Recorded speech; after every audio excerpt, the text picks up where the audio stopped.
اعوذ باللہ من الشیطان الرجیم بسم اللہ الرحمن الرحیم نحمده ونصلي علی رسول الکریم رب اشرح لی صدری ویسر لی امری واحلل عقدۃ من لسانی یفقهوا قولی ربی زدنی علما ربی زدنی علما ربی زدنی علما اللہم ربی زدنی علما۔ تمام قسم کی حمد و ثنا، تعریف و توصیفات اس ایک اللہ رب العالمین کے لیے لائق و سزاوار ہے جو ہم سب کا پالنہار اور اس پوری کائنات کا مالک ہے۔ ہم اللہ کی جتنی حمد بیان کریں وہ کم ہے۔ پوری دنیا کے پیڑ پودے قلم بنا دیے جائے اور پورے دنیا کی سمندر شاہی بنا دی جائے اور اللہ کی تعریف بیان کرنے لگے تو وہ کم پڑ جائے گی، لیکن اللہ رب العالمین کی تعریف ختم نہیں ہوگی۔ الحمدللہ رب العالمین، سب تعریف اللہ ہی کے لیے۔ ناظرین، الحمدللہ درس نیو ہمارا شروع ہو رہا ہے، اس میں آپ سب کا استقبال ہے۔ پہلا جو درس ہمارا چلے گا وہ ہے نماز کا بیان۔ نماز کا بیان میں انشاءاللہ ٹاپک بائی ٹاپک انشاءاللہ آپ کے سامنے باتیں آئے گی۔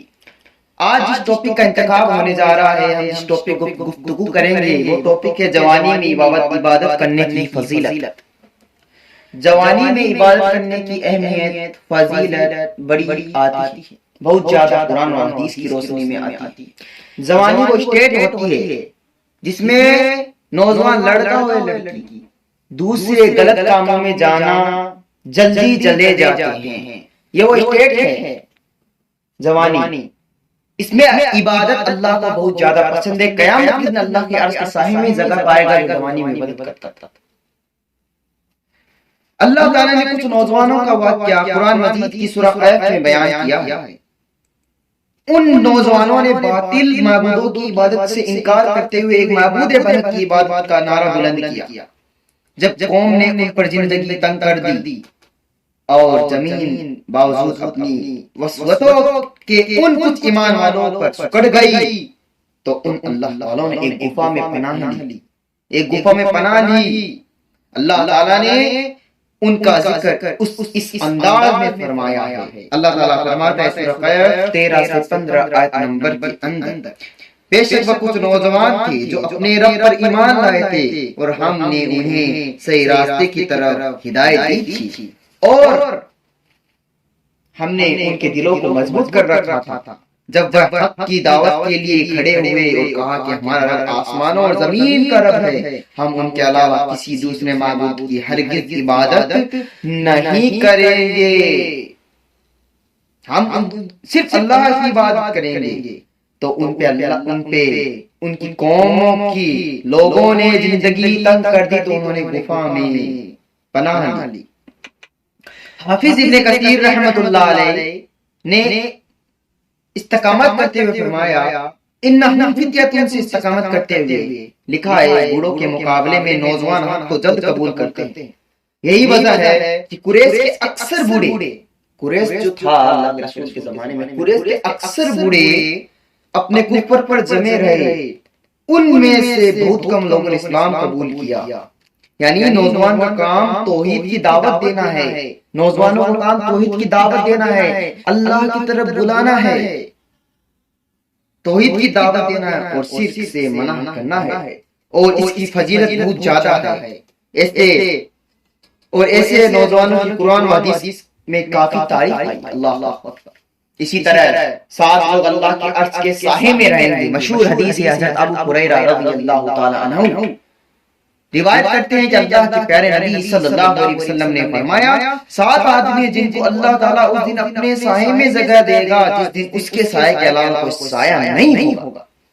فرسٹ، انصاف کرنے والا حکمران، بادشاہ جو اپنی قوم، اپنے پیپل یعنی اپنے لوگوں میں انصاف کرتا تھا، وہ قیامت میں اللہ کے عرش کے سائے میں رہیں گے۔ دوسرا، وہ نوجوان جو اللہ کی عبادت میں پل کر پروان چڑھا ہو، اللہ کی عبادت میں جوان ہوا ہو اور آخر تک عبادت کرتا تھا، قیامت میں اللہ کے عرش کے سائے میں جگہ پائے گا۔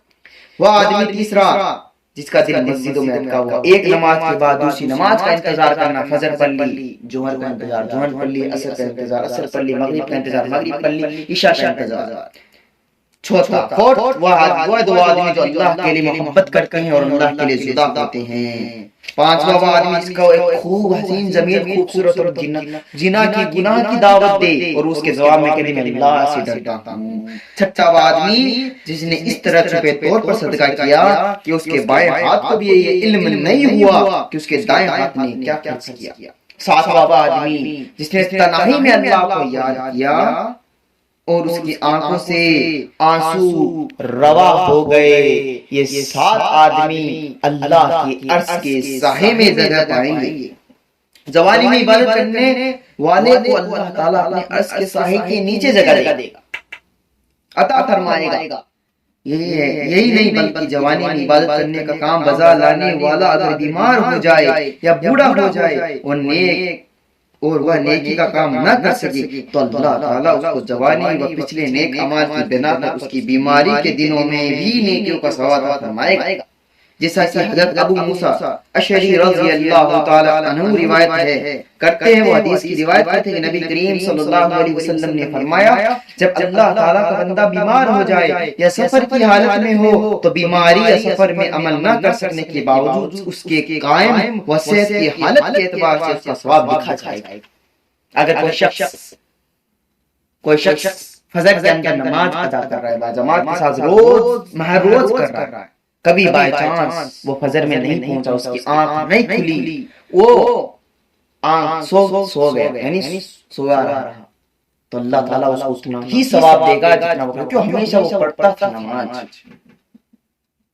اسی طرح جو عبادت نیک و اعمال جوانی میں ادا کیے جا سکتے ہیں وہ بڑھاپے میں نہیں کیے جا سکتے، کیونکہ بڑھاپا ایک خود بڑی بیماری ہے۔ اللہ اکبر، یہ بڑی بیماری ہے کیونکہ اس میں جوانی والی طاقت نہیں ہوتی، اس لیے اس سے بہت سے اعمال رہ جاتے ہیں۔ اسی لیے جوانی کو غنیمت سمجھتے ہوئے مسلمانوں کو اکسایا گیا۔ حضرت ابن عباس رضی اللہ تعالیٰ عنہ فرماتے ہیں پانچ چیزوں کو پہلے غنیمت جانو۔ فرسٹ صحت کو بیماری سے پہلے، پہلا جوانی کو بڑھاپے سے پہلے، دوسرا صحت کو بیماری سے پہلے، تیسرا تنگستی کو فقیری سے پہلے، چوتھا خالی وقت کو مشغول وقت سے پہلے، پانچواں زندگی کو موت سے پہلے۔ چونکہ جوانی ایک سرپٹ و سرکٹ گھوڑی کی مانند ہے، یہ وہ مرحلہ ہوتا ہے اسے قابو کرنا بڑا مشکل ہوتا ہے، اس سے عبادت کی طرف کم توجہ ہوتی ہے تو نوجوان بالکل جوانی کو کنٹرول کرتا ہے اور اپنی خواہش نفس کو رون ڈالتا ہے، تو یہ فضیلت حاصل ہوتی ہے۔ اسلام کے ارکان میں توحید کے بعد دوسرا نمبر نماز ہے اور اس کی اہمیت قرآن و حدیث میں لاتعداد جگہوں پر بیان کی گئی ہے اور نماز کی ادائیگی کا اصل سرور جوانی کی حالت میں ہی آتا ہے، اس لیے مختصر طور پر یہاں اس کا ذکر کیا گیا ہے اور بعد میں نماز اور دوسری عبادت کے فضائل۔ انشاءاللہ آپ کے سامنے ٹاپک ختم ہوا۔ اللہ تعالیٰ ہمیں نیک عمل کرنے کی توفیق عطا فرمائے۔ نوجوانوں سے گزارش ہے کہ اپنے آپ کو اسلام کی طرف ڈھالے اور اپنے آپ کو دین کی طرف مائل کرے، دین کی مجلسوں میں جائیے اور نماز کی پابند بنے۔ اللہ تعالیٰ ہمیں نیک عمل کرنے کی توفیق عطا فرمائے، آمین۔ اور انشاءاللہ آگے بھی درس آئیں گے انشاءاللہ۔ السلام علیکم ورحمۃ اللہ وبرکاتہ۔